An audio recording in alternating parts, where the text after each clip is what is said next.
Bonsoir. Selon les opérateurs du secteur du tourisme, le Cameroun dispose d'un potentiel de 900 sites touristiques recommandables et visitables. Au cours de ces 10 dernières années, le nombre d'arrivées de touristes au Cameroun est passé du simple au double. En chiffres, on parle de 500 000 visiteurs en 2010, un peu plus de 2 millions en fin 2019. Ceci aurait pu réjouir, mais c'était sans compter sur l'invité surprise de l'année 2020, le coronavirus. Depuis le 6 mars 2020, date à laquelle le premier cas de coronavirus a été déclaré au Cameroun, le secteur du tourisme et de l'hébergement accuse un coup, mais à l'annonce de la fermeture des frontières, une des mesures barrières pour limiter la propagation de la maladie dans le pays, c'est le coup de grâce selon les acteurs de ce secteur. Il est tout de même important de noter que le coronavirus est la cerise sur le gâteau pour ce secteur qui a subi le retrait de la CAN 2019, plus loin le report du CHAN 2020. Normal donc que ces derniers pensent être l'une des principales victimes de la pandémie. D'autant plus que le compteur des établissements hôteliers de la ville affichait 2 sur 3 en arrêt au cours du mois de mars dernier. 7 mois après le premier cas, quelle est la situation à ce jour? Qu'est-ce qui est fait par les acteurs de ce secteur afin de garder le navire à flot? Quelles sont les perspectives pour l'avenir? L'invité de ce soir va éclairer notre lanterne. Directeur général d'un établissement hôtelier de la ville de Douala, notre hôte exerce dans le secteur depuis plusieurs années. À la tête du syndicat patronal des industries de l'hôtellerie et du tourisme du Cameroun, elle, c'est une dame, est également secrétaire générale de la Cameroun Women Business Leader Association. Tourisme et sport n'étant pas très éloignés, notre invitée a été présidente du comité provisoire de gestion de l'équipe de football Panthère de Baganté. Chantal Ouat est assise ce soir dans le fauteuil rouge. Bonsoir et merci d'avoir accepté notre invitation. Merci, bonsoir Oriane, bonsoir aux nombreux téléspectateurs de STV. Merci de m'avoir invité pour parler de cette pandémie qui effectivement est une coup de massue parce que là, on est resté par terre. On va mettre le pied directement dans le plat. Quelle est la situation actuelle? Catastrophique. Surtout, prenons d'abord hôtel.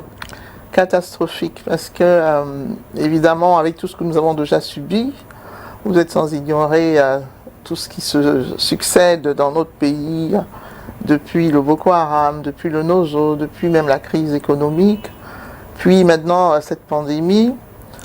Donc, quand on dit que les avions sont en arrêt, vous savez, le monde fonctionne parce que les avions bougent, parce que les avions volent. Et donc, avoir ces arrêts-là, subitement, brusquement, sans prévenir, sans que nous nous soyons attendus à quoi que ce soit, c'est vraiment une grosse catastrophe, non seulement pour les opérateurs directs de ce secteur, mais pour toute l'économie camerounaise. Parce qu'il faut le rappeler, le secteur du tourisme est une activité transversale qui touche tout, presque, les secteurs d'activité. Nous sommes interdépendants de tous les autres secteurs sont interdépendants de nous, et donc vous imaginez que quand ils vont mal, on va mal, quand nous allons mal, ils vont mal. Donc du coup, c'est très très compliqué pour nous, surtout que en ce qui concerne les hôteliers, vous savez, nous avons des charges incompressibles qui découlent du maintien de l'outil de production, et donc là, c'est vraiment compliqué. À ce jour, à peu près combien d'hôtels sont encore, j'ai envie de dire, en activité? Écoutez, en activité, il n'y a pas de clients. Donc, c'est un peu une question à 1000 francs ou à 1000 dollars, parce que ce qu'on a essayé de faire, c'est qu'on est resté sur l'espoir. on est resté sur les promesses parce que notre pays doit accueillir des compétitions internationales d'envergure. Il faut que nous fassions face. Et donc tout ceci veut dire que même quand on a fermé, après on se réveille en se disant qu'est-ce qu'on fait? Les emplois sont en jeu, les crédits bancaires sont en jeu. Il y a tellement d'engagements qu'il faut considérer, qu'il faut reconsidérer que on ne peut pas baisser des bras. C'est pour cela que nous n'avons eu de cesse d'interpeller le gouvernement, d'interpeller les acteurs, les partenaires, pour que nous ayons une stratégie de sortie de crise. Alors, est-ce que, je ne sais même pas, est-ce que c'est davantage le secteur privé? Parce qu'on sait qu'il y a des hôtels quand même qui sont supportés par l'État ou l'État est actionnaire. Est-ce que l'impact se fait plus ressentir dans le secteur privé que dans le public? Ou alors vous êtes logé à la même enseigne? On est logé à la même enseigne.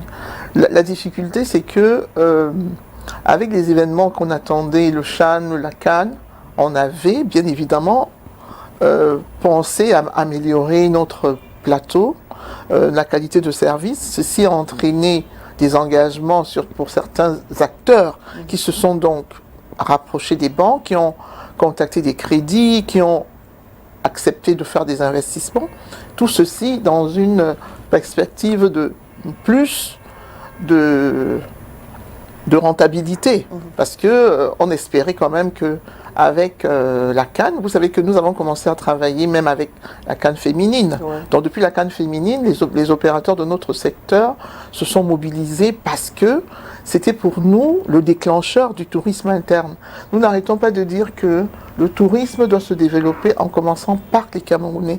Donc quand il y a un événement comme celui-là qui mobilise 16 pays ou 24, ça veut dire qu'il y a une mobilisation, une forte mobilisation, que ce soit en interne ou en externe, parce que tout ce qui arrive nécessite énormément de services qui sont liés, si vous voulez, à ces compétitions-là.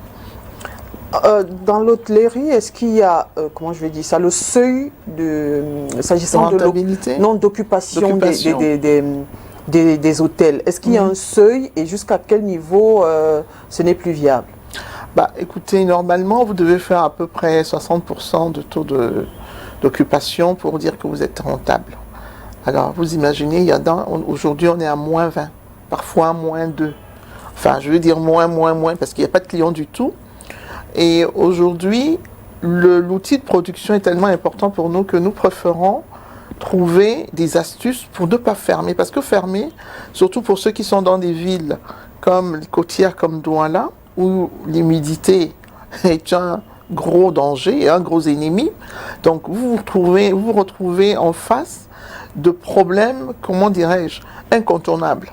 Il faut maintenir l'outil de production coûte que vaille. Il faut que, quand l'activité va reprendre, parce qu'il faut bien espérer que soit on vivra avec le Covid, soit il va passer, donc il faut commencer à penser à demain, parce que c'est une activité justement qui est ancrée sur la prévision. C'est pas le jour où les clients arrivent que vous commencez à vous organiser. Vous devez vous organiser avant. Donc nous sommes dans cette logique-là de nous organiser avant, d'autant plus qu'on a confirmé le Chan pour janvier 2021 et la Cannes pour 2022. Donc nous avons pratiquement ces 2 années-là où il faut maximiser, si vous voulez, tout ce qu'il y aura comme investissement, pas seulement financier. Ça veut dire que les investissements sont aussi de personnel, d'infrastructure. Dans cette attente-là, il faut qu'il y ait comme une concertation de tous les acteurs pour que nous puissions réussir ces rendez-vous-là. Alors, il y avait une activité normale. 6 mars est arrivé, il y a le coronavirus. Alors, dites-nous, quel a été l'effet immédiat? Est-ce que les hôtels se sont vidés directement ou alors vous avez commencé à penser le demain? Ça s'est très très mal passé, il faut vraiment le dire comme cela. Parce que nous n'avons pas malheureusement été concertés pour les mesures. Donc ça a été fermeture tout de suite. Et donc, pendant qu'on est en train de fermer, il faut trouver... En fait, on était dans l'interrogation.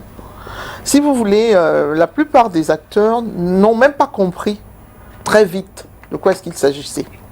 Il a fallu qu'il y ait un moment d'encaissement de ce coup-là, pour qu'on se dise, mais même en regardant, parce que c'est vrai que cette pandémie nous est arrivée de l'extérieur, mais vous savez, nous les Camerounais, on a toujours l'impression que les choses se passent chez nous mieux que chez les autres. Et donc, très honnêtement, il y a eu cette petite négligence, si on peut dire ça comme ça, qui consistait à se dire, non, ça ne nous atteindra pas. La Chine, c'est très loin. Voilà, la Chine, c'est très loin. Bon, malheureusement, il y a eu donc ces voyageurs, les premiers voyageurs, qui ont fait ce qu'ils ont fait, que tout le monde connaît, et tout s'est répandu, et tout est parti en vrille. Donc du coup, nous avons eu effectivement comment on va dire, on a eu le réflexe, on peut dire ça le réflexe identitaire de se dire, on va se prémunir, qu'est-ce qu'on fait? Donc il y a eu, si vous voulez, des concertations, des réunions d'information dans les différents établissements, d'abord pour le personnel, parce qu'il fallait trouver un moyen de les informer et de les former pour que, même s'ils sont en face des potentiels Covidés, qu'il y ait une réaction pas stigmatisante. Parce que ça aussi, ça a été une erreur, de stigmatiser tout de suite ceux qui avaient peut-être le virus ou pas. Et donc vous voyez que tout ceci a entraîné une série de comportements, comment dirais-je, peut-être à l'encontre même de ce qu'est notre secteur d'activité qui est l'accueil. Ouais. Parce que quel que soit le client que vous avez en face de vous, il faut savoir quoi lui dire pour le rassurer.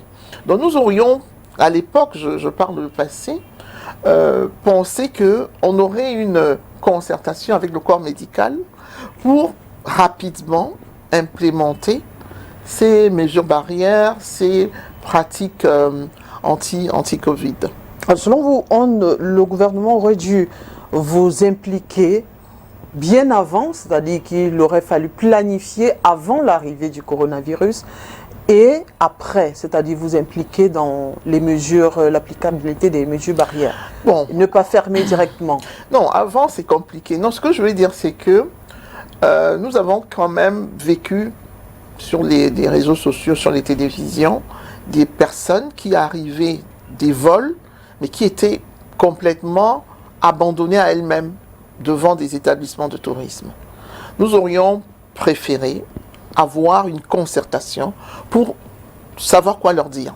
Parce que les établissements ont peur, les personnes ont peur, tout le monde a peur, et du coup, les pauvres se retrouvaient un peu comme abandonnés à eux-mêmes, parce que ne sachant pas s'ils étaient contaminés ou contaminables, ou stigmatisants, ou, comment on a dit ça, asymptomatiques. Ouais. Donc du coup, ça a été, bon, je peux comprendre que dans la précipitation, on est face à des solutions qu'il faut tout de suite envisager.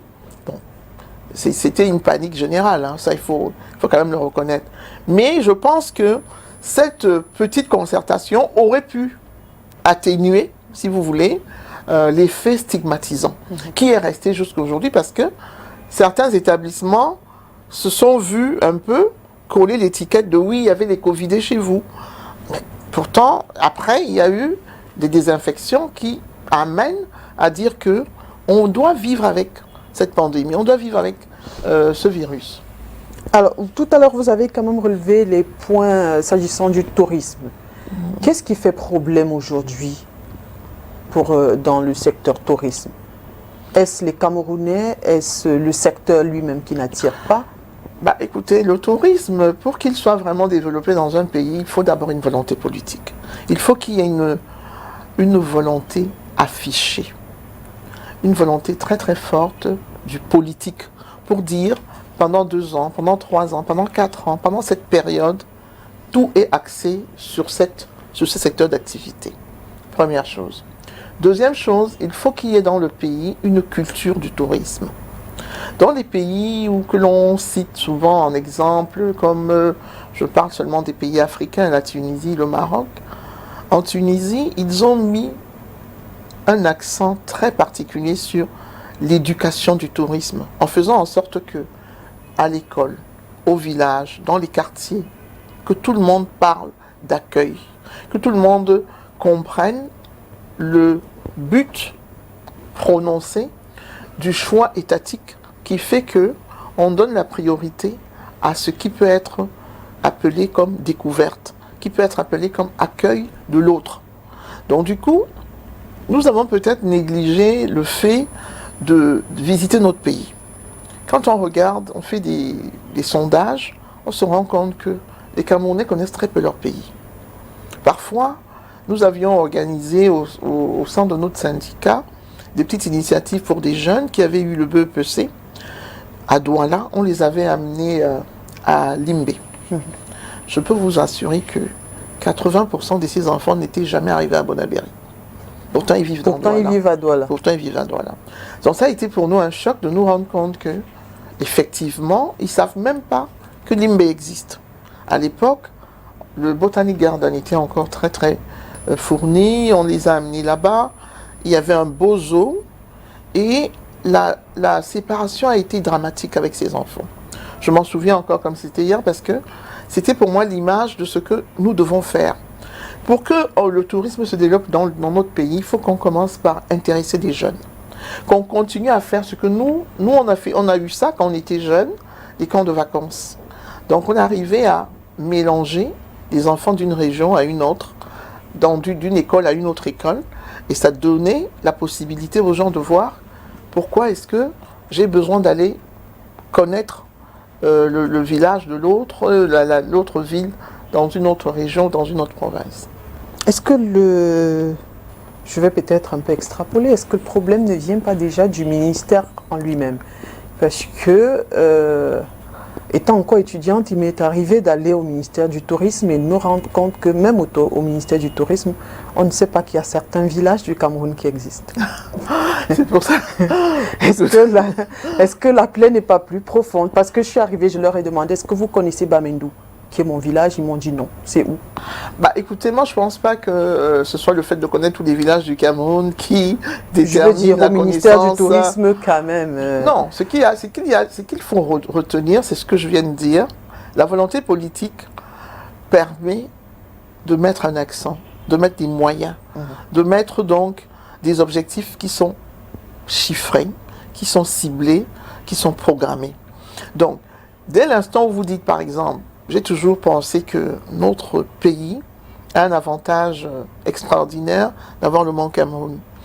Imaginez-vous que tous les pays qui se vendent un produit touristique. Notre produit touristique pourrait être le Mont Cameroun. Parce que le Mont Cameroun est une montagne extraordinaire sur laquelle vous avez des oiseaux au bec bleu qu'on ne trouve nulle part ailleurs que dans ce pays. Donc il y a énormément d'espèces, que ce soit dans la faune ou dans la flore, que l'on trouve sur cette montagne, qui pourrait justifier, si vous voulez, l'attractivité qu'on pourrait lui donner. Donc, le ministère ne peut pas non plus agir au-delà des moyens, souvent limités qu'on lui octroie. Et donc, du coup, je vais dire, par exemple, tout à l'heure, vous avez cité les 900 sites qui ont été recensés. C'est un travail de très longue haleine et très difficile à faire. Donc, cela, il faut le mettre à leur avantage pour dire que c'est déjà un travail de recensement minutieux qui est presque un travail de fourmi qu'il faut faire. Oui, les 900 sites existent.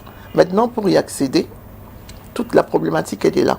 Et c'est pour cela que je vous ai parlé tout à l'heure d'activités transversales, parce que impactées par d'autres secteurs. Donc du coup, si vous voulez aller visiter un beau site, je ne prends que les chutes des Combes comme à côté, il faut que le ministère des Travaux publics s'y intéresse, il faut que le ministère de la Ville s'y intéresse, il faut qu'il y ait tellement de ministères qui s'y intéressent pour que, à la fin, la chute soit visitable.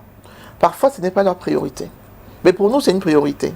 Et donc, du coup, vous attendez que votre priorité devienne la priorité des autres. Du coup, c'est pour cela que je vous parle de volonté politique. Si c'est une volonté politique, elle devient donc la priorité de toutes les priorités. D'accord. Alors, est-ce que ça veut dire que les sites touristiques aujourd'hui, on pourrait dire qu'ils ne fonctionnent plus ou alors presque pas? Ils fonctionnent mal. Ils fonctionnent mal. Ça, il faut vraiment le dire. Pour que faut vraiment le déplorer. Vous voyez par exemple aujourd'hui, on avait le safari. Le Cameroun était connu par son produit touristique qui était le safari, au Nord Cameroun, au parc de Ouaza. Malheureusement, ce parc-là est en train de mourir de sa belle mort parce que d'abord il y a eu la division. Ministère du Tourisme, ministère de la Faune, de la Forêt, toutes ces divisions, ça c'est un avis personnel, hein, nous a amené à ne pas avoir, si on veut, toute l'attention qu'il faut. Les animaux ont besoin d'eau. À un moment donné, vous vous rendez compte que vous devez aller chercher les tanks pour alimenter le parc dans un autre ministère. Ce n'est plus de la responsabilité du ministère du Tourisme. Vous voyez donc ce genre de difficultés qui vous amènent à ne pas pouvoir adresser une solution viable à des problèmes réels. Donc c'est pour dire que, en ce qui concerne les sites, d'ailleurs nous venons, peut-être que je suis en train d'anticiper sur les questions que vous voulez nous poser, nous avons revisité les chutes des Comcam il y a un mois, parce que au fort de cette crise, il faut penser à demain. Qu'est-ce qu'on fait? Nous pensons qu'il faut développer le tourisme interne. Il faut que les Camerounais reviennent à ce que nous avons dans les mains. Qu'est-ce qu'on a? On a un très beau pays. On a tellement de choses à faire connaître et à connaître. Et en commençant par le plus près, par le plus proche, qui est juste à côté. Je ne vais pas dire à côté parce qu'on est dans le littoral, mais juste à côté parce que il y a dans cette localité, de la région du Mungo, aujourd'hui, un produit qui a qui est d'origine contrôlée, une appellation d'origine contrôlée, qui est le poivre de Penja. Alors, à côté de ce poivre-là, on peut faire des miracles. On peut faire des miracles parce que le poivre, aujourd'hui, permet... Vous voyez donc que le tourisme est une activité transversale. Oui. On parle d'agriculture, mais oui. En fait, je parle plutôt... À côté du poivre, je parle plutôt du tourisme. Parce que les gens seraient tellement heureux de voir comment pousse le poivre dont on parle. Comment pousse le poivre que l'on met dans toutes nos sauces et dans toutes nos compositions culinaires. Donc, les sites sont effectivement quelque chose à revisiter, à redéployer et surtout à faire en sorte que les populations locales s'y intéressent. Peut-être que notre problème aussi vient de là. C'est-à-dire que le ministère du Tourisme fait le travail du recensement qui est d'identifier les chutes et peut-être les sites oui. Et peut-être d'indiquer comment y accéder. Mais les populations locales devraient s'y intéresser un peu plus. Elles devraient s'y intéresser un peu plus parce qu'elles sont les plus à même de faire visiter, de faire connaître, de raconter même l'histoire.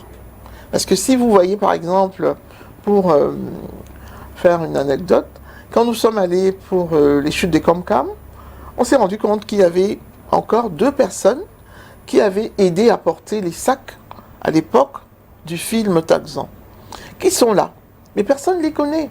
Donc est-ce que ce n'est pas une occasion pour notre pays, pour notre peut-être secteur d'activité, de mettre en exergue ces personnes-là pour qu'elles deviennent des icônes? Parce qu'effectivement, vous voyez les stars, elles donnent des autographes parce qu'elles ont été dans un film. Celles-là, personne ne sait même qu'elles ont servi à cette occasion. Alors, qu'est-ce qu'il faut donc pour amener, vous avez parlé de la culture, du tourisme tout à l'heure, qu'est-ce qu'il faut faire pour que les nationaux, parce qu'on a l'impression quand on parle de tourisme, hein, c'est l'affaire de ceux qui viennent de l'extérieur, c'est eux qui doivent visiter. Qu'est-ce qu'il faut faire pour que les nationaux s'intéressent également à ce secteur-là, surtout au tourisme, parce que dans nos localités, il y a parfois des sites touristiques, mais qu'est-ce qu'il faut faire? Est-ce que c'est nous qui devons les rendre viables pour pouvoir attirer la population, ou alors il faut s'approcher des gens comme vous? Bah, c'est des gens comme moi, j'ai pas la prétention de faire une route. Non, je pense que le Covid, enfin, à mon avis, est une opportunité très très grande pour qu'on s'auto-interroge. Les frontières sont fermées, les clients sont rares. Qu'est-ce qu'on fait? Parce qu'il faut toujours susciter la demande. Pour susciter cette demande-là, nous devons ensemble organiser l'après-Covid. C'est le moment où jamais. On a vu d'ailleurs comment est-ce que le Covid a permis de découvrir l'ingéniosité des Camerounais. Ceux qui fabriquent des gels, ceux qui fabriquent des cache-nez, les frontières étant fermées, on a commencé à penser un peu comme le Nigeria. Quand nous on était jeunes, on disait que tout venait du Nigeria parce que les Nigérians, ils étaient fermés, ils avaient beaucoup de problèmes, mais ils fabriquaient tout, ils bricolaient un peu, et à force, ils sont devenus des virtuoses. Donc je crois que c'est de ça qu'il s'agit. Quand on va faire confiance à nous-mêmes, quand on va se faire confiance, moi je déplore toujours le fait qu'on demande aux autres de venir faire les ponts chez nous. Nos ingénieurs, quand ils sortent de Polytech à Yaoundé, qu'est-ce qu'ils font? Quand on leur donne des ponts dans les villages, à force de faire des petits ponts, ils feront des grands ponts. C'est pareil pour le tourisme. Quand on va commencer à visiter la petite grotte du quartier, on va vouloir arriver à Ekomkam. Donc c'est une question générale qui invite tous les Camerounais à véritablement accepter de consommer du Camerounais. Consommer Camerounais veut dire que nous allons arrêter d'aller chercher ailleurs ce que nous avons chez nous. Quand les gens partent ou ceux qui viennent disent mais on dirait la Suisse, on dirait ceci, on dirait cela. Il n'y a pas que chez eux qu'il y a des choses belles. C'est chez nous aussi. Aujourd'hui, je pense que notre challenge, c'est d'apporter la qualité de service, de faire en sorte que ce soit attractif, que ce soit accessible, que ce soit, comment dirais-je, que ce soit enviable, que les autres le regardent en se disant, oui, avec ceci, nous pouvons mieux faire ce que nous allons faire chez les autres. Quand on parle vous avez parlé de qualité. Oui. Est-ce qu'aujourd'hui, vous êtes la présidente du syndicat patronal, est-ce qu'aujourd'hui, selon vous, le Cameroun a une offre alléchante lorsqu'on sait que, bon, on est un touriste, quand on arrive quelque part, il faut déjà savoir où est-ce qu'on va poser la tête. Est-ce que en matière d'hôtellerie, le Cameroun a une offre est bien doté? Oui. Oui. Très sincèrement, oui. Vous savez, nous avons aussi un autre problème dans notre pays qui est celui de nous dénigrer nous-mêmes. Et cette habitude de dénigrement que je déplore énormément, que je condamne fortement parce que ça va dans tous les sens, que ce soit dans les réseaux sociaux ou n'importe où, nous ne disons jamais du bien de nous-mêmes. Et forcément, on ne s'auto-regarde pas comme étant des potentiels acteurs de notre développement. Oui, je vous ai parlé tantôt des efforts que des opérateurs privés ont consentis pour investir dans l'hôtellerie. Je ne vous parle même pas des efforts que même l'État consent, parce que tous les hôtels qui devraient abriter la Cannes, comme la Baignouée à Garoua, le Mont Fébé, le Sawa, ont reçu des fonds pour se mettre à la hauteur de l'exigence de la CAF.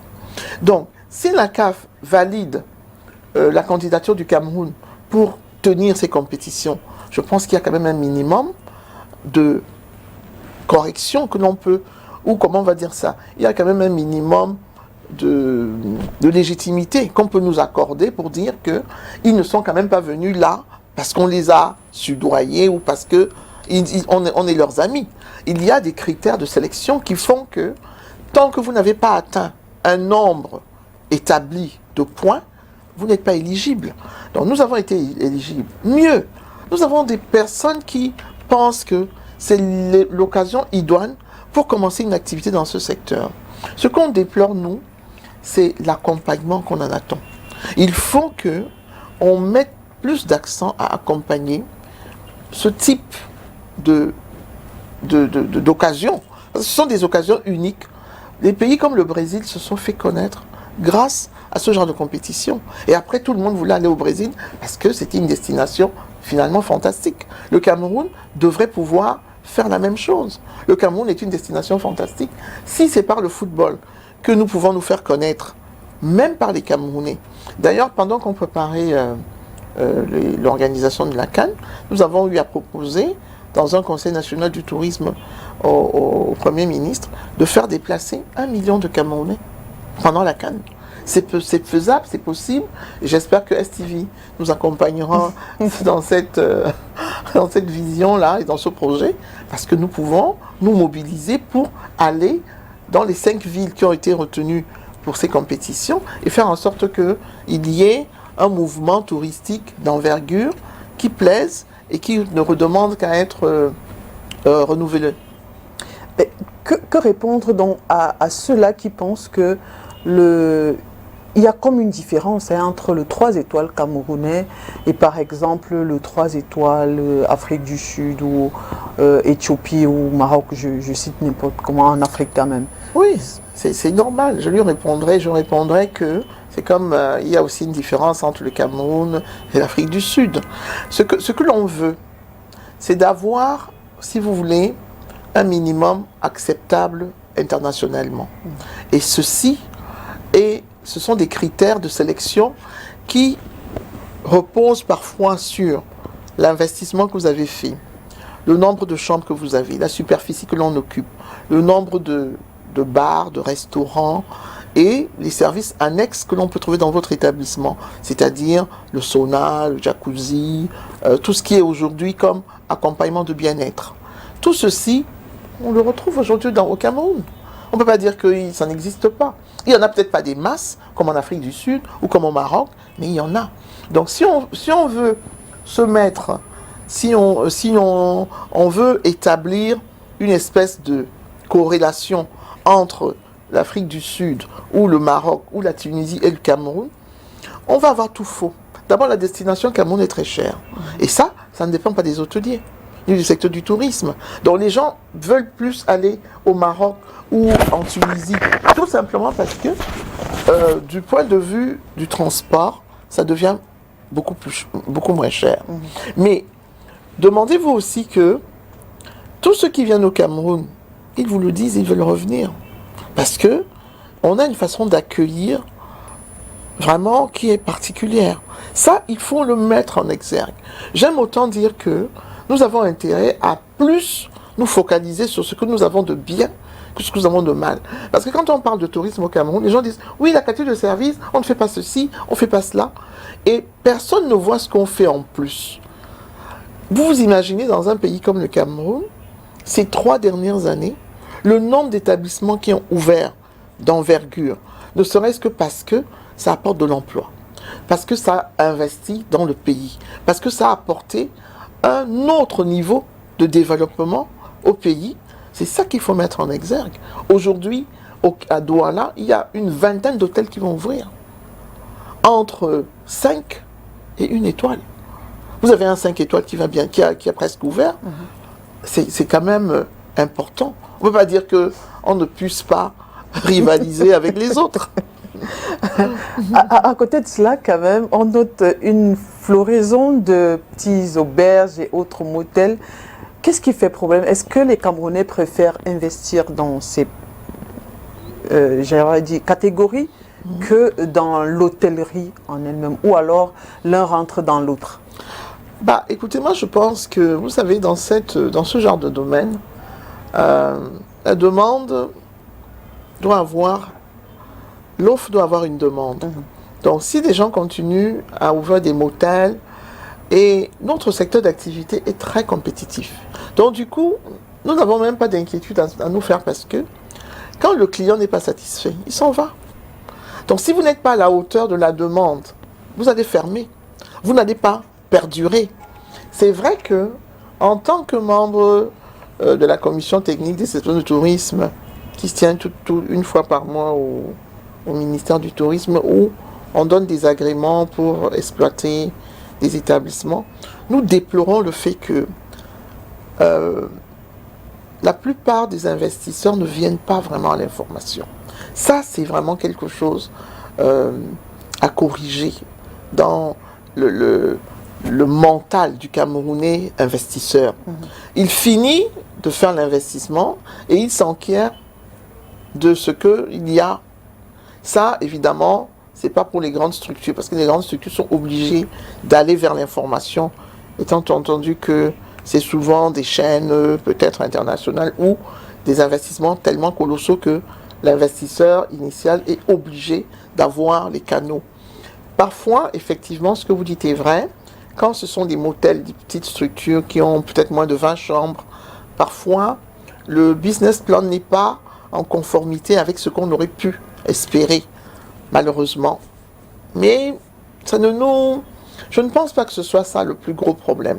C'est un problème parce que cet investissement aurait pu être mieux rentabilisé, aurait pu être mieux structuré pour avoir une rentabilité efficace qui satisfasse et l'opérateur et même l'État. Parce que tous ces investissements-là, c'est aussi bon pour le privé que pour le public. Il ne faut pas qu'on l'oublie. Donc oui, c'est vrai, c'est un cri aussi qu'il faut lancer, un appel qu'il faut lancer aux investisseurs. Venez au syndicat, parce qu'il faut le dire comme ça. Venez au ministère du Tourisme si vous voulez investir dans le tourisme, parce qu'on vous donne des conseils qui sont gratuits. Alors, je voudrais aussi comprendre, parce que ce n'est pas une invention. Dans certains hôtels, les occupants discutent l'espace avec les cafards, les souris et même tout ça. Est-ce qu'il n'y a pas une réglementation?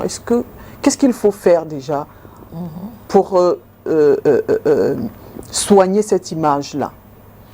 Est-ce que vous avez des sanctions? Peut-être, je parle à la présidente du syndicat, peut-être qu'il y a des sanctions, oui. Mais qu'est-ce qu'il faut faire? Parce que ça chasse aussi les clients. Écoutez, j'étais en train de vous dire que je préfère parler de ce qui marche que de ce qui ne marche pas. Ce qui ne marche pour pas. Corriger. Pour corriger, oui. Ce qui ne marche pas, les cafards et tout ceci. Non, il y a des sanctions, il y a des sanctions.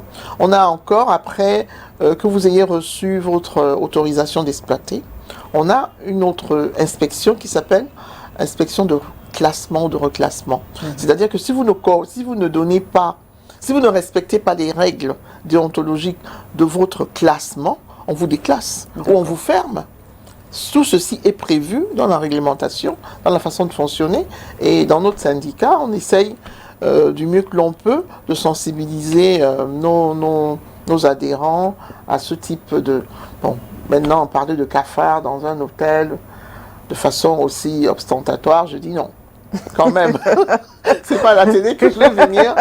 Bon, on sait quand même que ça risque, mais il faut corriger pour qu'on ne soit plus... Moi, bon, écoutez... Pour qu'on n'ait plus honte de Je pense que, cela. comme je le disais, l'offre a une demande en face. Si un client continue à venir chez vous alors qu'il y a des cafards, il aime cohabiter avec les cafards. Il aime cohabiter avec des cafards. Alors, j'aimerais savoir, avec la situation actuelle, est-ce que vous avez repensé le secteur d'activité? Je veux dire, les frontières sont fermées, vous n'avez pas de clients. Est-ce que vous avez repensé l'activité? Absolument.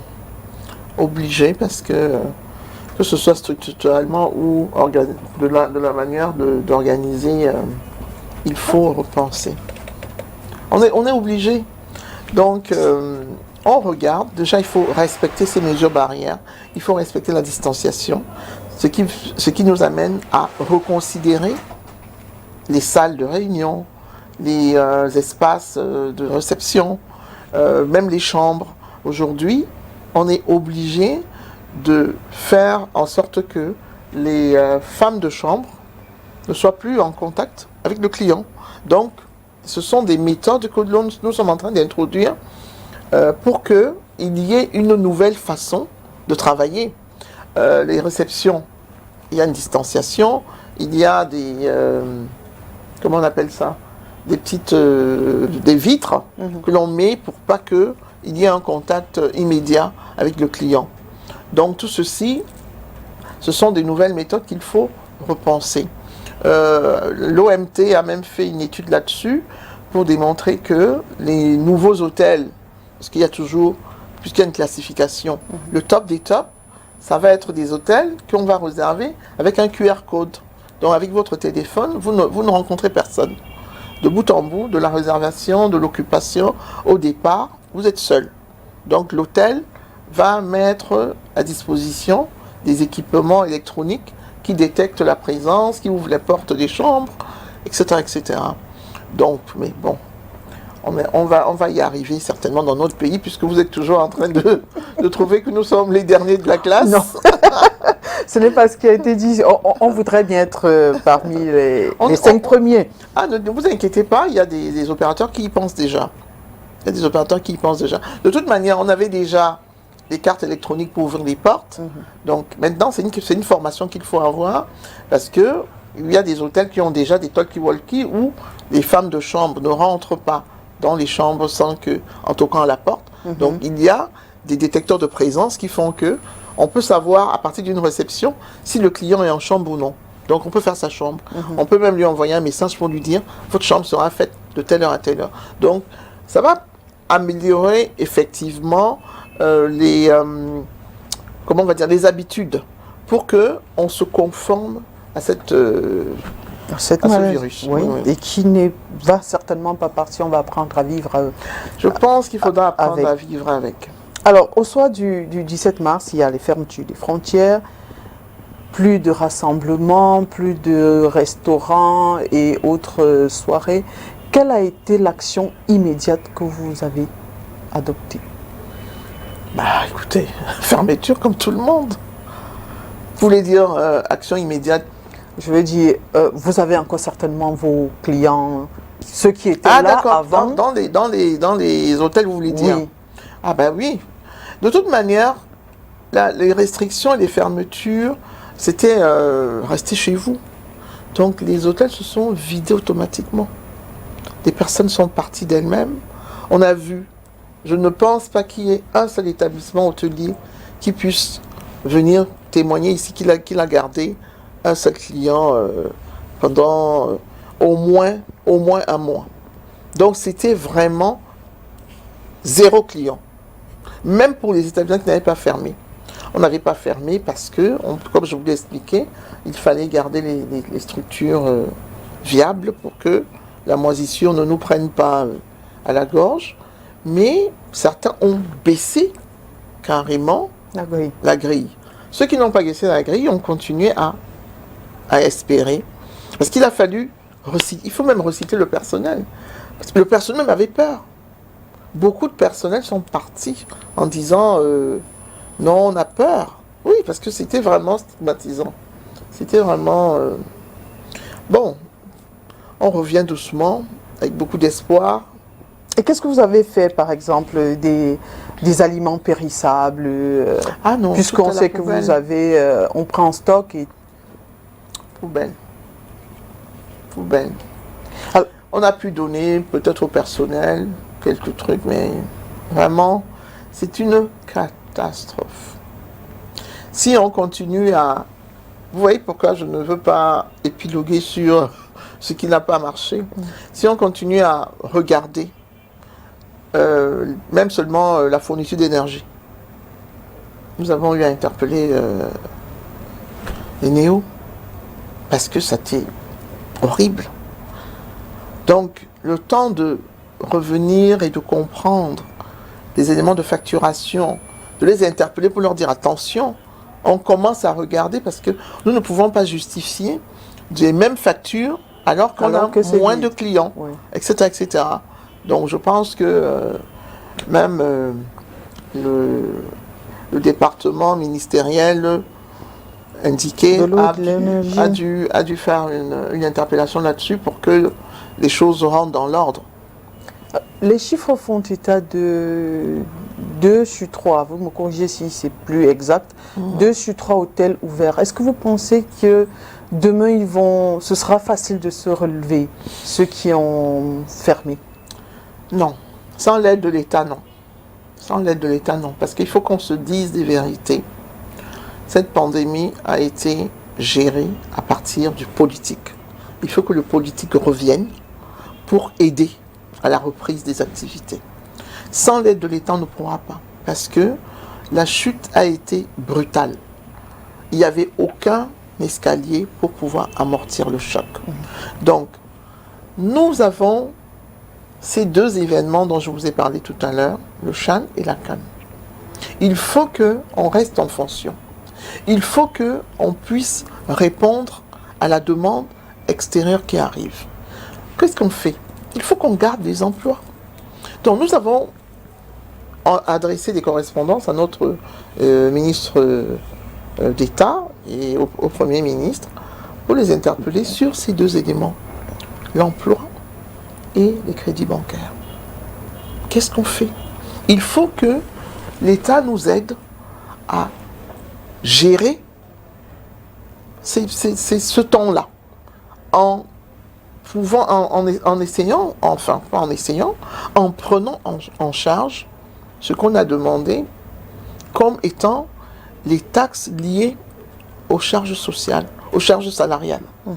Donc, si on avait une vue plus, comment on va dire, plus élargie sur ces éléments-là, nous voulons pouvoir rassurer l'État de ce que on va garder les emplois. Parce que c'est très difficile.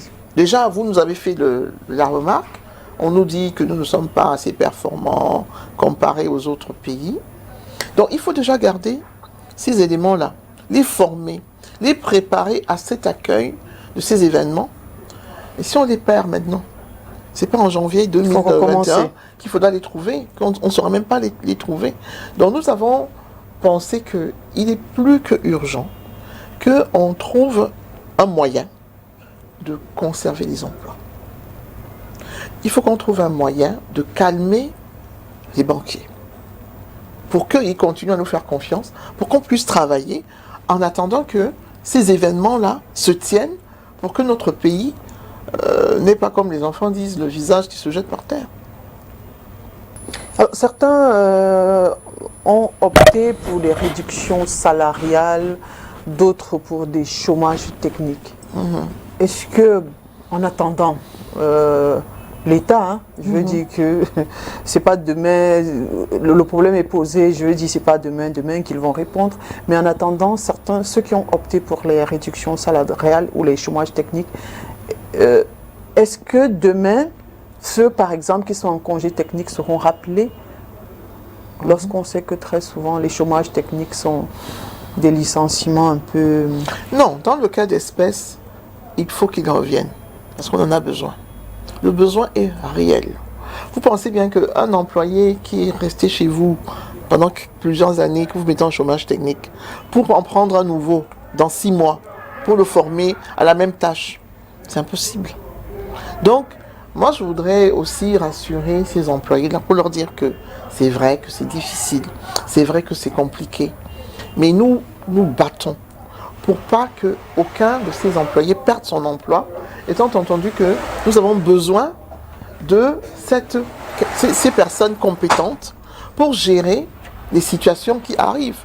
C'est notre président de la République qui a lui-même demandé à ce que nous puissions tenir ces compétitions.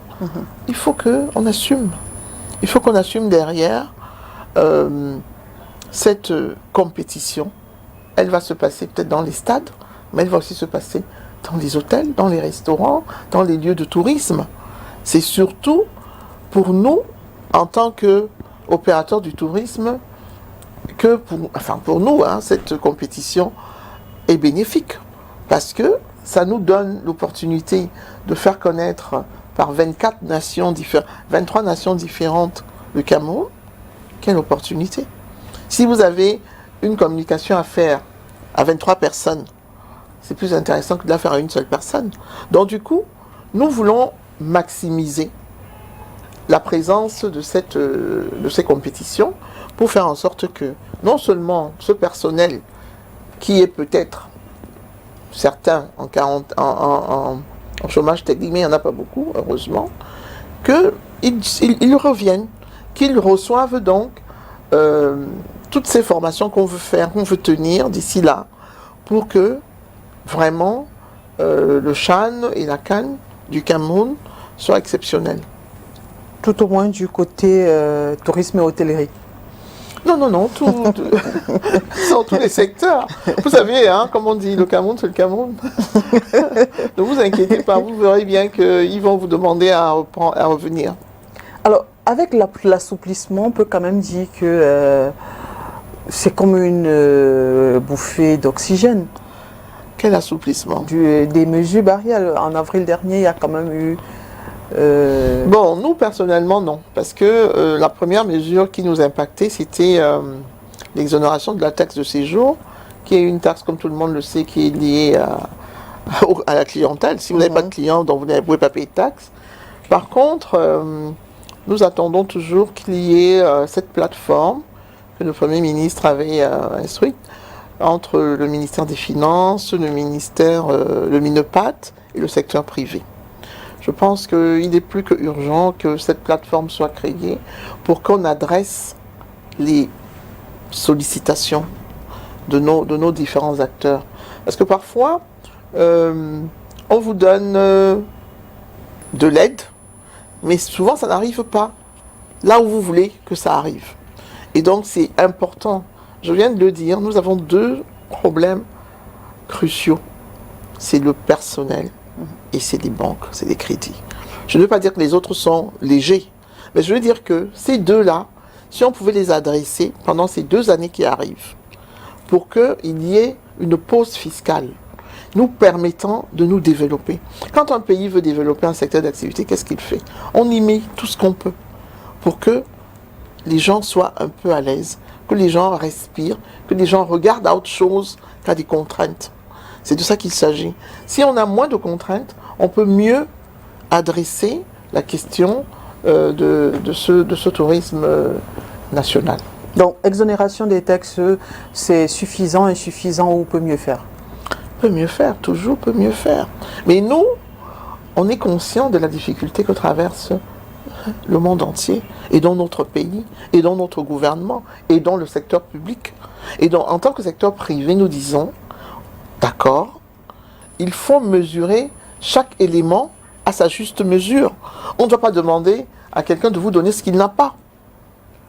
Aujourd'hui, nous voulons adresser une requête à notre gouvernement dans le sens de ce qui est juste et faisable.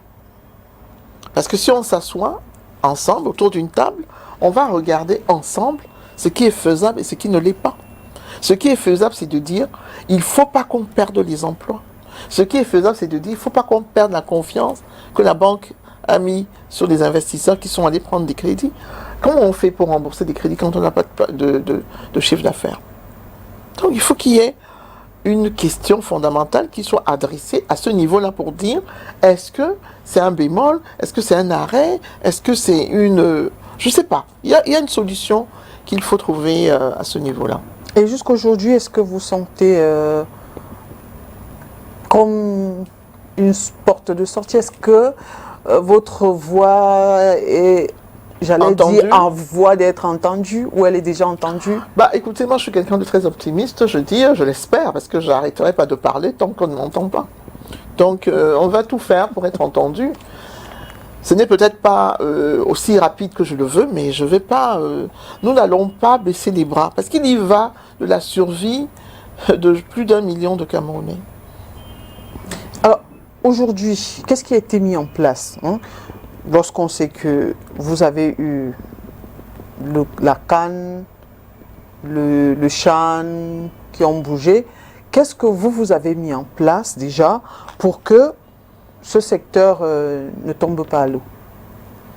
Nous avons mis ce que nous sommes en train de faire. Je vais dire ça comme ça, c'est presque du bricolage. On ne peut pas jeter le bébé avec l'eau du bain, c'est du bricolage, et c'est pour cela qu'on en appelle à la réaction très très rapide du gouvernement, parce qu'ils ont des canaux, d'autres canaux. Ça peut être la dette extérieure, j'en sais rien. Ça peut être les partenaires économiques. Ça peut être... Il y a tellement de choses. Je ne suis pas bien... je ne suis pas là à ma place ici pour en parler. Mais je suis à ma place pour dire que je ne veux pas perdre des emplois. Je ne veux pas perdre ma confiance dans ma banque parce que j'ai un événement que je dois assurer. Donc, ce qui est fait, nous ne pouvons pas dire que rien n'a été fait. Ce serait malhonnête. C'est peut-être fait. Mais nous voulons que ce soit fait dans le sens d'atteindre cet objectif-là, qui est commun. Qui est commun. Cet objectif est commun aujourd'hui et l'adresse est faite à tous les Camerounais, que l'on le veuille ou non. D'ailleurs, je vous l'ai déjà dit, nous sommes impactés par d'autres activités. Et les autres activités sont impactées par nos activités. Donc on est tous dans le même panier.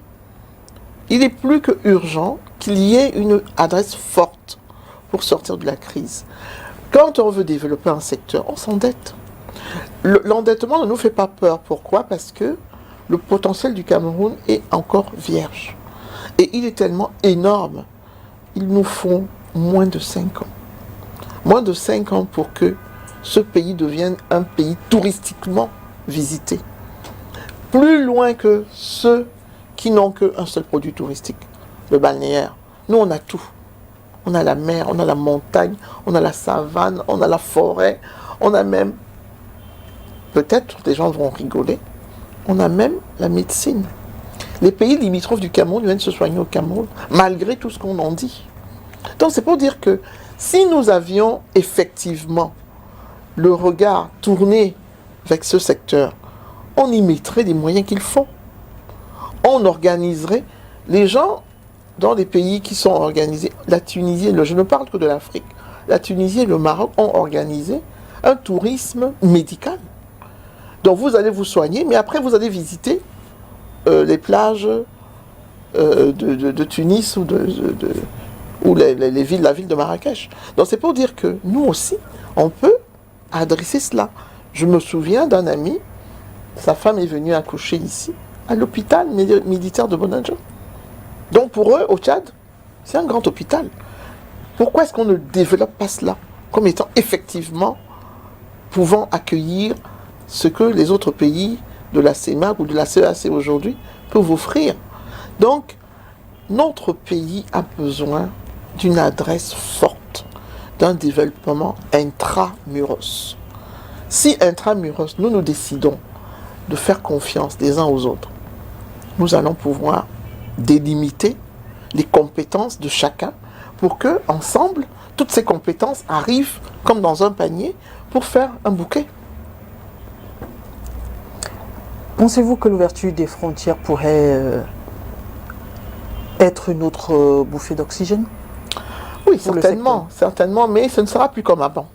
Ce sera plus pareil parce que les restrictions sont mondiales, parce que les mesures et la peur qu'a occasionné cette pandémie est mondiale. Donc ça veut donc dire que même si on reçoit, même quand on va ouvrir les frontières, je ne pense pas que le flux de touristes que l'on avait avant sera pareil. Il faudra peut-être prendre un peu de temps. Mais en attendant que on se réhabitue à tout ceci, à toutes ces mesures, à toute cette nouvelle façon de fonctionner, il faut qu'on profite donc de cette, à mon avis, de cet espace-temps pour nous prendre en charge. Pour nous prendre en charge, et nous en avons les capacités. Il y a énormément de valeur dans ce pays, de techniciens, de connaisseurs et de compétents pour développer un tourisme interne d'envergure et de qualité. Peut-être vous nous donner quelques pistes en dehors de la culture du tourisme. Qu'est-ce qu'il faut faire concrètement? Écoutez, pour les gens qui sont peut-être dans les zones touristiques et qui ne savent pas ce qu'il faut faire. Écoutez, moi je pense que on a déjà amorcé même la question. Peut-être qu'on ne le sait pas très bien. La décentralisation pour moi est un des premiers vecteurs. Parce qu'en décentralisant, chaque maire doit s'intéresser à sa population. Il doit avoir ces moyens-là qu'il faut adresser à la localité afin de pouvoir y découvrir des éléments de productivité. Si un maire décide d'aménager dans sa localité quelque chose d'innovant, les gens vont venir. Moi, je parle toujours de quelque chose qui me tient à cœur. J'espère que j'aurai l'occasion de le faire un jour. C'est le Miondoland à Dibombari, ici à Bomono. Imaginons que le maire décide de faire un atelier pour faire des miondos. Les enfants mangent des miondos, ils ne savent même pas d'où ça vient. On ne sait même pas que c'est le manioc. D'accord? Donc, nous avons tellement de pistes. Donc, dans chaque localité de ce pays, nous avons plus de 400 mets différents qui sont bons, succulents et que tout le monde aime. Si chaque maire décide de faire de sa localité une localité dont l'essence même découle d'un mets culinaire. Là, je me rappelle avoir voyagé à l'époque pour aller sur Bertois et on s'est arrêté à Konodinga. On y a mangé un poisson qui s'appelle le kanga. Je cherche encore le goût de ce kanga-là jusqu'aujourd'hui. C'est pour dire que chaque localité a quelque chose de particulier. Donc ça peut être même l'art culinaire. Mais ce n'est pas laissé au bord de la route. Ce n'est pas dans la saleté ambiante que l'on connaît. C'est de dire, véritablement, je suis maire, je suis le gardien de cette localité et je vais en faire un pôle d'attraction. D'accord. Ça peut être les enfants que l'on amène en vacances. Ça peut être des professeurs qui viennent enseigner le b.a.-ba du tourisme dans les écoles, dans les lycées. Je vous ai parlé de l'expérience que nous avons eue. On a fait une autre expérience avec des enfants sur Kribi. C'était extraordinaire. Nous avions demandé aux professeurs d'histoire et géographie d'accompagner ces enfants. Est-ce que vous savez qu'on avait un professeur d'histoire-géographie et Bolova qui n'avait jamais vu les chutes de la Lobé? Il en pleurait. Donc je veux dire, il y a tellement de choses que l'on peut adresser pour commencer à faire en sorte qu'il y ait ce maillage qui va demain déboucher vers quelque chose. Aujourd'hui, tous ces pays-là qui ont les frontières fermées, qu'est-ce qu'ils disent? On va visiter l'Europe, ils visitent la France, ils visitent l'Espagne, tout le monde essaye de... Et ils vous disent que ça marche, ça reprend. Parce que les gens viennent visiter, manger, découvrir, et puis ça et ça. Et pour aller plus loin, peut-être qu'il faudrait développer aussi les vocations, parce que le secteur touristique, on n'entend pas beaucoup parler côté éducation, c'est-à-dire que on fait les sciences, on fait la littérature, et on ne pense pas beaucoup au tourisme. C'est vrai que, bon, dans l'imagerie populaire chez nous, faire du tourisme ou dans les métiers du tourisme, c'est comme vous avez raté votre vie. Mais je peux vous rassurer qu'il y a beaucoup de passionnés dans ce métier. Ils ne sont peut-être pas connus parce que nous, il faut le dire, à notre détriment, nous ne faisons pas beaucoup de promotion. Et c'est peut-être aussi une occasion, je remercie STV de m'avoir invité. Je vais peut-être venir cogner à la porte avec des acteurs pour nous parler passionnés qui vont vous émerveiller, qui font des choses avec des doigts, comme on dit. Non, il y en a. Il y a beaucoup de jeunes, je peux vous rassurer que nous avons énormément de jeunes qui trouvent des concepts. Il y en a un qui fait du vélo cycliste, qui fait du tourisme à vélo. Ça s'appelle vélo tourisme, si je ne m'abuse. Mais énormément de choses. Ce sont des jeunes qui tout seuls décident de faire visiter. Et il est en train de faire le tour du Cameroun à vélo. Donc, peut-être vous inviter à vous joindre à nous. Je ne manquerai pas. Bon, si j'ai un peu de temps aussi. Peut-être nous faire découvrir aussi tous les métiers connexes au tourisme et à l'hôtellerie. Parce qu'en général, nous, on entend hôtellerie, c'est hébergement, restauration. Ça s'arrête là. Non, il y a 41 métiers dans le tourisme. D'accord. 41 métiers. Et je ne vous dis pas les métiers connexes, comme vous dites, c'est-à-dire qui sont rattachés, qui découlent de ce que je fais ceci ou je fais cela. Donc, si on regarde, ne serait-ce que, très simplement, pour que vous ayez une belle chambre, qu'est-ce qu'il vous faut? Il faut de la décoration. Oui. Donc, le décorateur appelle, vous pouvez avoir des décorateurs qui sont essentiellement tournés vers ce secteur d'activité-là. D'ailleurs, c'est comme ça que on a eu des grands architectes en Europe qui ont gagné des marchés en Afrique pour construire des palais présidentiels parce qu'ils étaient des décorateurs des chaînes internationales. Donc les métiers sont multiples parce que vous avez besoin d'énormément de services. Aujourd'hui, quand on ajoute le bien-être dans des établissements de tourisme comme l'hôtellerie, ça vous amène d'autres métiers, des esthéticiennes, des maquilleuses, des masseuses, même des diététiciens qui sont logés dans l'enceinte de l'établissement pour satisfaire la clientèle. Donc, c'est vraiment quelque chose d'impactant. Et c'est pour cela que l'OMT a désigné l'hôtellerie comme étant le secteur numéro 1 de l'industrie. L'industrie numéro 1 aujourd'hui dans le monde, c'est l'hôtellerie. C'est le tourisme. D'accord. Alors, ce qui veut dire que grâce à ce secteur, on peut relancer notre économie. Exactement. C'est ce que nous avons cessé de dire. Si on mettait l'accent sur le tourisme, mais tout va marcher. Puisque pour aller visiter un site, vous avez besoin de la route. Pour arriver sur la route, il vous faut une voiture. Pour aller dans la voiture, il vous faut l'industrie de fabrication. Ainsi de suite, ainsi de suite. Donc tout est imbriqué. Si on décide par exemple de dire, on va développer le produit touristique qui est le Mont Cameroun. Le Mont Cameroun, à lui tout seul, est un produit touristique qui appelle des montagnes, comment on appelle ceux qui font de la montagne, les alpinistes. Les alpinistes, qui appellent ceux qui aiment, qui font la science des fleurs, des plants, des horticulteurs, les oiseaux, la faune, les animaux. Il y a des animaux dans le Mont Cameroun. Alors, vous imaginez tout ce qu'il y a dans cette montagne comme curiosité. On n'en finit pas. Donc, chacun peut prendre un pan de chaque élément de la montagne pour en faire une activité rentable. Dans ce que nous avons les capacités nécessaires pour ça. Oui. Non seulement on a les capacités, mais on a même les moyens. On a, vous savez, les premiers moyens, à mon avis, c'est le capital humain. On a ce capital humain. Il faut seulement que nous acceptions de l'adresser à bon escient. Aujourd'hui, vous avez des ingénieurs qui sont dans des bureaux. Vous avez une kyrielle de compétences endormies parce qu'ils ne savent pas très bien où est-ce qu'ils doivent exercer leurs connaissances.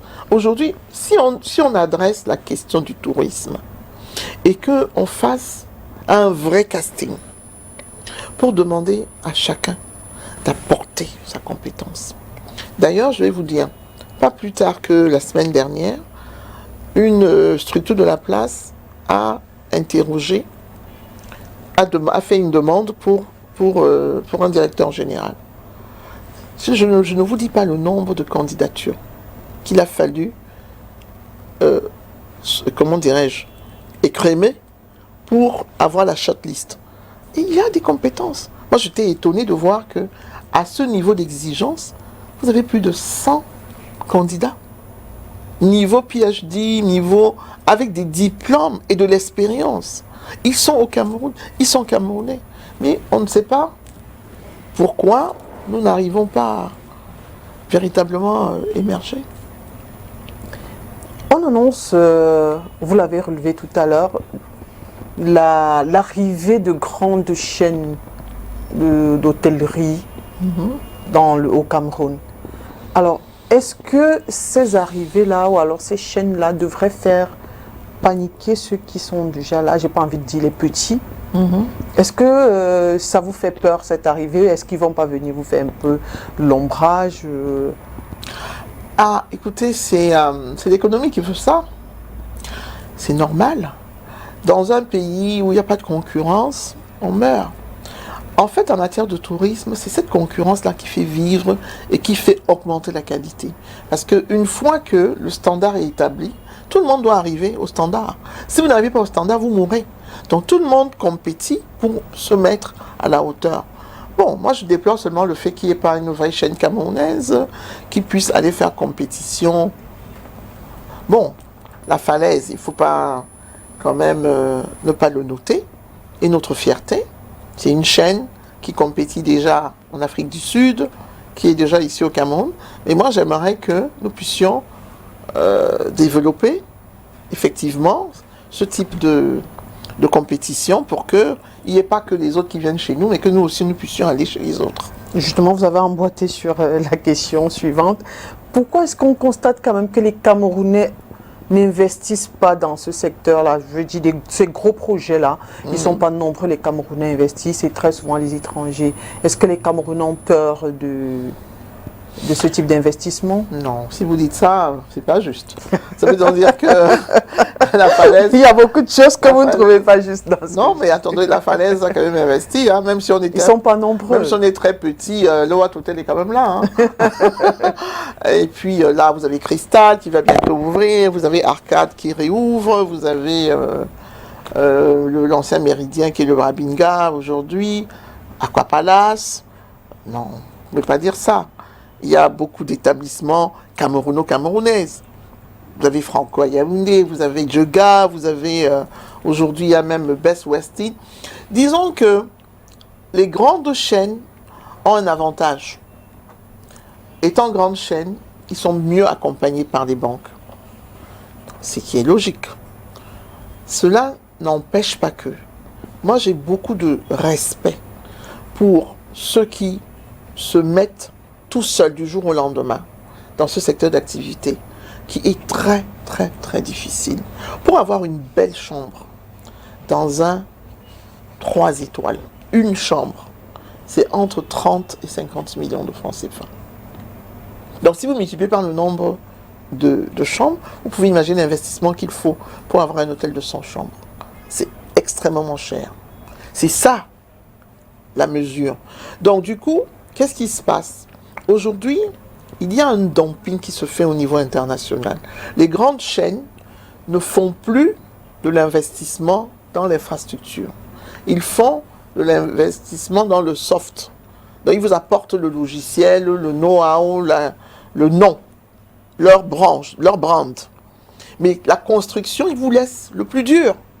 Donc c'est ça, cette bagarre que moi j'aimerais que, en tant que Camerounais, nous menions. Parce que ce n'est pas juste que ce soit les Camerounais qui encaissent le plus lourd et que les autres, les chaînes internationales, viennent pour... Je ne dis pas que c'est plus simple, mais c'est le plus léger. Pourtant, si les Camerounais donc s'organisaient, on pourrait trouver un logiciel qui gère tout cela en bonne intelligence pour qu'il y ait un label camerounais d'une chaîne qui s'invente ou qui se crée. Pour sortir du secteur hôtellerie, j'aimerais quand même, vous allez encore dire que, est-ce que le coronavirus n'est pas venu quelque peu relever les tares du secteur hôtellerie et tourisme au Cameroun? Bah, écoutez, pas seulement du secteur hôtellerie, hein, de tous les secteurs. Je veux rester dans ce secteur-là puisque j'ai en face de moi quelqu'un qui est dans cette activité-là. Bah, oui, pourquoi pas. Je veux pas nier l'évidence, d'accord? Mais je veux dire que à partir de toutes ces tares, il faut survivre, il faut continuer, il faut corriger, il faut travailler, il faut aller de l'avant. Oui, il y a des tares, il y a des problèmes. Si vous m'écoutez, bah, on va indexer les autres. C'est un peu ça notre pushing ball qu'on sait faire. Les autres, dès que vous allez leur poser la question, ils disent non, mais c'est eux. C'est eux qui n'ont pas bien fait. Donc chacun de nous renvoie la balle à l'autre. Peut-être que le corona est venu nous dire, asseyons-nous, Ouais. regardons à nos pieds. Effectivement, il y a des difficultés, il y a des problèmes, il y a des choses qu'il faut corriger. Et j'aime autant le dire, si on ne le corrige pas, on meurt. C'est ou vous le faites, ou vous disparaissez. Il n'y a pas d'autre alternative. Donc je crois que aujourd'hui, nous sommes devant nos responsabilités. Les jongleries vont disparaître. Elles vont diminuer, qu'on le veuille ou non. C'est pour cela que je ne m'attarde pas trop sur ce genre de considération. Parce que vous le vouliez ou non, soit vous êtes capable d'adresser à quelqu'un une chambre où il n'a pas besoin d'avoir la femme de chambre qui vient le bousculer tout le temps, où il va vous dire « je ne suis pas en sécurité chez vous et je m'en vais ». Soit vous avez des portes qui s'ouvrent automatiquement parce que c'est plus de sécurité pour la manipulation et pour le transfert des virus. C'est autant de choses. Donc tout cela va être petit à petit comme une exigence de qualité, de conformité. Et donc du coup, on sera bien obligé d'y arriver. Donc le Covid, c'est sûr que c'est très très dur, mais c'est aussi pour nous l'occasion, une fois de plus, de nous auto-examiner pour voir est-ce que nous sommes sur la bonne longueur d'onde Et une fois de plus, j'en appelle au gouvernement. Il nous faut cet appui qui est primordial parce que le gap est trop important. Et la fin de l'objectif que nous nous sommes fixés est collégiale. Donc il faut qu'il y ait cet engagement du gouvernement. Très bien. Comme vous l'avez dit, hein, tant qu'on ne vous écoute pas, vous parlez toujours. Loin de l'hôtellerie, vous êtes secrétaire général de la Cameroun Women Business Leader Association. Comment se porte votre association aujourd'hui? Écoutez, comme toutes les activités avec la pandémie du Covid, on continue à avoir espoir. D'ailleurs, nous sommes en train de nous organiser pour reprendre des formations parce qu'on a mis l'accent dans notre association sur la formation des femmes, des jeunes. Et nous pensons que ce partage d'expérience aide les unes et les autres à mieux se prendre en charge. Donc nous sommes là-dedans, on est très impliqués aujourd'hui, évidemment avec le Covid, même avant que le Covid n'arrive, parce que nous avions nos membres du nord-ouest, du sud-ouest qui ont été très négativement impactés par la guerre du Nozo, comme vous le savez. Et à l'époque, nous avions déjà un très bon programme pour aider à la vulgarisation de leurs produits. Ils avaient des produits artisanaux et puis de l'agriculture qu'elles arrivaient à mettre sur le marché. Donc nous pensons qu'il faut continuer. Beaucoup ont été, je rappelle, c'est une association où vous faites des opératrices économiques, c'est essentiellement des femmes. Oui, c'est pour les femmes. C'est pour ça que ça s'appelle Cameroun Women Business Leader Association. Chaque fois que vous pensez... Vous n'êtes pas féministe, j'espère. Féministe, qu'est-ce que ça veut dire féministe? C'est-à-dire que vous défendez bec et ongles les femmes. Oui, les hommes se défendent aussi, non? Oui, parce qu'en fait, vous savez, les femmes sont tellement capables qu'elles en oublient de se montrer.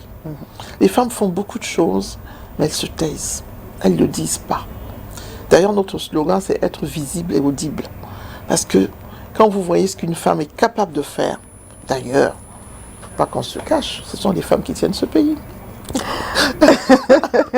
Est-ce qu'elles ont été nombreuses à être impactées pendant cette période, notamment dans l'immobilier, parce que je sais qu'il y a beaucoup qui font dans l'immobilier, et lorsqu'on sait qu'il y a de plus en plus des chambres, comment on appelle ça, des appartements meublés. Est-ce que beaucoup ont été impactés? Qu'est-ce qu'elles ont fait pour s'en sortir et celles des autres secteurs d'activité? Écoutez, c'est pareil pour tout le monde. Tout le monde a retroussé les manches. On a baissé les tarifs. On a regardé à plus de compréhension, plus même d'investissement sur ce qui peut paraître comme une activité différente. Il a fallu le faire. Nous avions beaucoup de femmes qui étaient dans la culture des escargots. Il y en avait qui voulaient même déjà sortir les baves d'escargots pour... les cosmétiques. Pour le cosmétique. Tout ceci a été stoppé net. Maintenant, il faut voir qu'est-ce qu'on fait. Par où est-ce qu'on sort. Écoutez, nous sommes comme des rats. On essaye de sortir par le petit trou. C'est très très difficile, mais nous ne baissons pas les bras. Et je voudrais vraiment profiter de l'opportunité que vous me donnez pour encourager ces femmes, surtout celles du Nozo, parce que ce sont de grandes battantes. Ce sont de grandes battantes. J'en parle comme ça et ça me donne... quand elles vous racontent ce qu'elles vivent, ce qu'elles ont vécu, on n'a que les yeux pour pleurer. D'accord. Alors, dans la brève présentation tout à l'heure, vous êtes également impliqué dans le sport. Est-ce que vous vous intéressez également au football féminin, par exemple, puisque vous êtes dans le projet Femmes? Est-ce que les femmes qui se sont intéressées, par exemple, au football, vous les intégrez? Et est-ce que vous pensez aussi à développer ce secteur-là? Bon, jusqu'à présent, oui. Vous savez, tout ce qui est femme m'intéresse particulièrement parce que Je pense que la femme a beaucoup de potentiel caché, comme je l'ai déjà dit. Football féminin, je ne m'y intéresse pas autant. Peut-être que je me suis intéressée à l'époque avec la Panthère. Oui. Parce que, bon, c'est vrai que il fallait gérer un passage un peu difficile. Mais je suis de très près l'activité du football féminin. Ce sont des filles, Adjara par exemple, je la suis très très bien, qui sont valeureuses et qui savent ce qu'elles veulent, contrairement à ce qu'on pourrait croire. Je veux savoir, est-ce que dans vos formations, vous pensez à cette catégorie de filles-là? Parce que très souvent, quand on est une fille et qu'on s'intéresse au football, ça veut dire qu'on a un peu raté sa vie. Est-ce que vous pensez à elles, à leur avenir? Oui. Bon, disons que jusqu'à présent, on a tout cela en programme. Vous savez, pour former des gens, c'est pas aussi facile qu'on peut le croire. Donc, nous avons commencé par d'autres types de formations. On n'est pas encore arrivé au stade de footballeuse, mais on va le faire. Parce que nous nous intéressons à tout ce qui peut aider la jeune fille ou la femme à s'épanouir, à se prendre en charge et à être vraiment une opératrice économique. Parce que quand on regarde notre société, c'est vrai que beaucoup de jeunes vont à l'école, mais je pense que la vision même de notre chef de l'État est de créer plus d'entrepreneurs. Et les entrepreneurs femmes sont souvent plus pugnaces que les hommes, il faut le dire comme ça. Elles n'ont peut-être pas plus de moyens, mais ce sont de véritables combattantes et de véritables lionnes. Mais comme vous le dites, quand on aura l'occasion d'adresser une invite aux footballeuses, on va vous inviter. Dans les femmes que vous avez formées, est-ce que vous avez déjà les retours de celles qui se sont implantées toutes seules après vos formations? Et quel est parce que le pourcentage? Notre formation a un volet suivi après formation. Et donc, nous avons beaucoup de retours positifs. Ça se passe plutôt bien parce que les formations qu'on a sélectionnées à l'époque pour ces femmes, sur ces catégories de femmes, étaient dans la prise de conscience de l'amélioration de leur outils de production. Et on a eu des femmes qui ont créé, il y en avait une qui était, je prends cet exemple-là, qui était dans la fabrication de poulet, transformation de poulet. Je crois qu'elle a créé un restaurant itinérant qui se déplace. Et aujourd'hui, elle fait beaucoup de traiteurs. En fait, elle peut vous livrer du poulet où que vous soyez. Donc, on a quand même, je prends un exemple parmi autant d'autres, hein, mais nous avons de retours très très positifs par rapport à ces formations qu'on espère pouvoir reprendre d'ailleurs parce qu'avec le Covid, distanciation oblige, on a arrêté tout ce qui était formation parce qu'à l'époque, nous n'avions pas une si grande salle que cela et on tenait à faire nos formations dans notre siège. Donc, de ce côté-là, vous n'avez pas repensé parce que beaucoup sont en webinaire, en virtuel. On a essayé, bon, même comme si ce n'était pas. Si, on a essayé de le faire, mais bon, il faut qu'on se dise que la plupart des personnes à qui nous allions faire des formations n'avaient pas toujours des outils informatiques et douanes pour qu'il y ait ce type de formation. Parce qu'on veut aider la très très petite PME, très petite entreprise.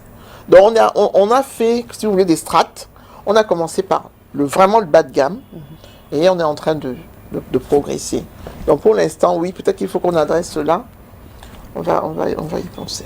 La jeune fille qui voudrait profiter de vos formations, elle vient vers vous, vous allez vers elle, ou est-ce qu'il faut être membre de votre association? Non, pas du tout, pas membre. En fait, c'est nous qui allons vers. On a des cibles. Ça peut être des femmes qui sont dans un secteur d'activité dédié, dans la coiffure, dans la cuisine, dans la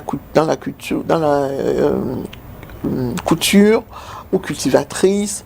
En fait, on va chercher les personnes à former là où elles sont, à travers les associations, parce que c'est beaucoup plus facile. Parce que comme nous avons des membres de divers horizons, dès qu'il s'agit, par exemple, quand il s'agit d'hôtellerie, si on m'adresse la question, je peux faire venir des jeunes filles qui sont dans l'hôtellerie, celles qui sont dans la couture, pareil, etc., etc. Donc, vous vous déployez à Yaoundé, à Douala ou dans tout le pays parce que je veux comprendre. Pour l'instant, les formations pour l'instant ont été faites à Douala et à Yaoundé. On a voulu le faire au Nozo, c'était Boya, on n'a pas pu. Donc, l'idée était de continuer à le faire dans toutes les régions où nous sommes implantés. Bon, avec ce qui se passe pour l'instant, on va reprendre, je crois, vers octobre, à adresser ce type de formation aux jeunes et à tous ceux qui... Mais en attendant, on est un peu en hibernation. Bon, alors, avant de sortir de cette émission, est-ce que ces filles-là vont... Comment je vais expliquer ça? Est-ce que aujourd'hui, elles peuvent dire que côté finance, par exemple, elles sont... Parce qu'on sait que l'octroi du crédit, généralement, lorsque c'est une femme, c'est compliqué. Est-ce que côté finance, pour développer son activité, tout va bien ou elles ont besoin de l'appui de notre association, de celles qui sont devant? Elles ont toujours besoin. C'est difficile parce que nous-mêmes, on essaye de trouver des supports, parce qu'il faut des supports pour aider à aider. En fait, c'est de ça qu'il s'agit. C'est pas tant que nous soyons très nantis, c'est qu'en fait, on a des opportunités qui peuvent se présenter à nous pour orienter des demandes. Donc nous avons orienté ces demandes-là. On est en négociation pour qu'une organisation soutienne des projets de ces femmes que nous formons, qui ont des projets viables, que l'organisation examine et peut les accompagner. Bon, mais c'est toujours des processus assez longs. Mais le ministère de la Femme, de la Famille n'est pas, par exemple, intéressé ou des Affaires sociales? Bah, bien sûr. Vous savez, vous préférez être... des ministères qui sont tellement sollicités. On cherche d'autres voies pour que cette adresse nous soit, comment dirais-je, plus courte. Parce que sinon, c'est beaucoup d'étapes. C'est beaucoup d'étapes, beaucoup de procédures. Alors, le but que nous poursuivons est de dire, si on peut alléger les étapes à ces femmes, pour que très rapidement, elles puissent obtenir un financement pour leur activité. Mais celles que nous avons formées ont reconnu que, même à travers la formation, elles ont amélioré leur qualité de productivité. Chantal Louat, merci d'avoir accepté notre invitation. Merci Oriane, c'est moi qui vous remercie et j'espère à bientôt. À très bientôt, parce qu'on a beaucoup de projets, le vélo et le football un peu plus tard. Il faut qu'on vous amène avec vos caméramans pour voir comment on fait du vélo-tourisme. Merci beaucoup. Merci. Mesdames et messieurs, merci à vous d'avoir été des nôtres. À jeudi prochain.